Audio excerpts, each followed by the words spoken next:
So it's been yet another big year in the app space. As of October's iPad mini release, Apple boasted 700,000 apps in the App Store and over 35 billion downloads. However, they may not be the frontrunner in apps for much longer. In September, Google announced that its Google Play Store had reached 675,000 apps and 25 billion downloads, so it seems the gap in mobile is just about closed. But while Google traditionally celebrates its top searches, as we saw in yesterday's episode, Apple puts out an annual Best of the Year list instead, which you can see at the iTunes Store or, for apps only, at the App Store. For iPhone, they've picked frontrunners in a number of categories, like casual games, meaning those fun, addictive, but not that complicated games that are good for just killing a spare moment here and there. Some of these include Mini Motor Racing, Catapult King, and another called Super Monsters Ate My Condo. I think we all know that feeling. In the disruptive category, you'll see some of the true game-changing services of the year, like Airbnb, Uber, Square, and TaskRabbit, all of which are kind of undermining the way we do common things like just get around and pay for things.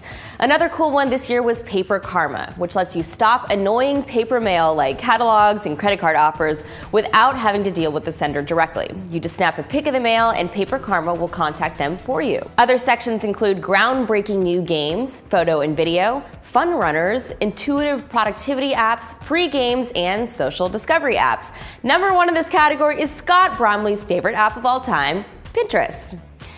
Perhaps the most interesting are the hidden gems, apps that don't fit neatly into one category and that you may not have even heard of, but are fun or useful nonetheless. iTranslate Voice is a voice translator that supports 36 languages, and for 99 cents, that is pretty impressive. Not listed was the Google Maps app, which was arguably the app that iOS users were most excited about upon its release this week. However, it is featured in the Find Maps for Your iPhone section of the store. But the number one best iPhone app of the year, according to Apple, Action Movie FX, brought to you by J.J. Abrams' production house, Bad Robot.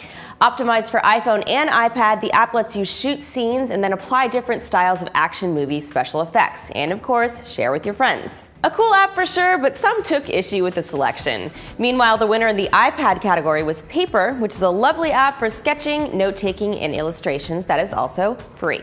You can see the whole list for yourself at the iTunes Store, where they've also picked winners in movie, music, TV, and podcast categories. So if you have strong opinions about any of these, prepare to be mildly disgusted. Anyway, for iOS users, do you agree with this list or do you consider it a sham? And for Android users, what was your top app of the year? Let me know in the comments. This is Annie for TFN.